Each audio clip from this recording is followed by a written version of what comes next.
राष्ट्रीय स्वयंसेवक संघ के प्रमुख मोहन भागवत ने देश के मुस्लिमों को लेकर बड़ी बात कही है। उन्होंने कहा कि भारत में मुसलमानों को डरने की कोई जरूरत नहीं है, लेकिन इसके साथ ही भागवत ने मुसलमानों को एक नसीहत भी दे डाली। उन्होंने कहा कि मुस्लिमों को अपने वर्चस्व वाले बयान छोड़ देने चाहिए।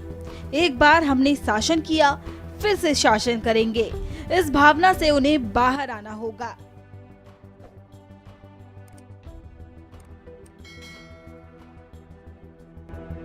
आरएसएस प्रमुख मोहन भागवत जी का बयान एक अच्छा बयान है, जिसमें उन्होंने हिंदुस्तान के मुसलमानों को एक उम्मीद की किरण दिखाई है और जो वर्चस्व की बात कही है उसमें हिंदुस्तान का कोई भी मुसलमान अपने पुराने वर्चस्व उससे कोई भी ताल्लुक़ का इजहार नहीं करना चाहता।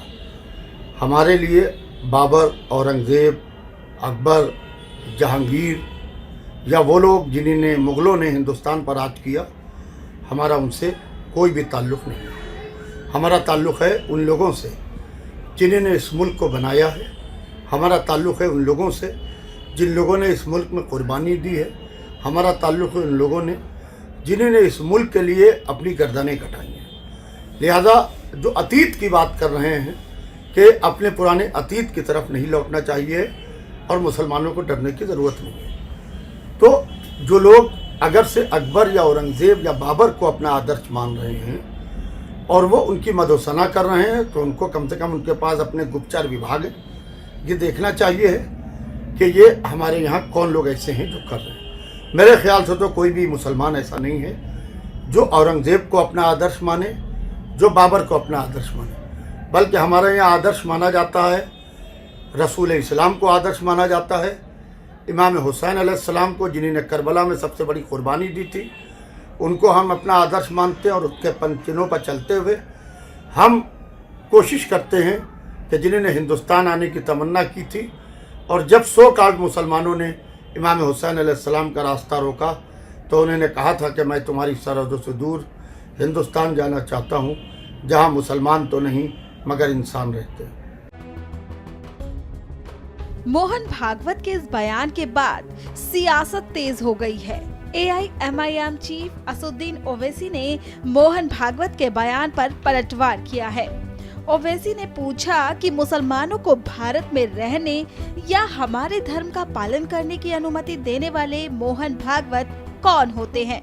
इतना ही नहीं, ओवैसी ने कहा कि अल्लाह ने चाहा इसलिए हम भारतीय हैं। शिवसेना के सांसद संजय राउत ने भी मोहन भागवत के इस बयान पर उन्हें घेरने की कोशिश की है। मैं भागवत जी के इस बयान का स्वागत करता हूं। हम भी ये कहते हैं, ये देश में 20 करोड़ से भी ज़्यादा आबादी मुसलमानों की है और भी धर्मों के लोग रहते हैं। अगर चुनाव जीतने के लिए, राजनीति करने के लिए आप बार बार हिंदू मुसलमान करते रहोगे, यही फसाद, यही झगड़े करते रहेंगे, तो देश फिर एक बार टूट जाएगा, फिर एक बार विभाजन की स्थिति पैदा होगी। लोगों के मन में डर पैदा करके आप ज़्यादा दिन राजनीति नहीं कर सकते। अगर ये हमारे मार्गदर्शक नेता मोहन भागवत जी ने बात सामने रखी है, तो भारतीय जनता पार्टी के नेताओं ने भी उसके ऊपर गौर करना चाहिए।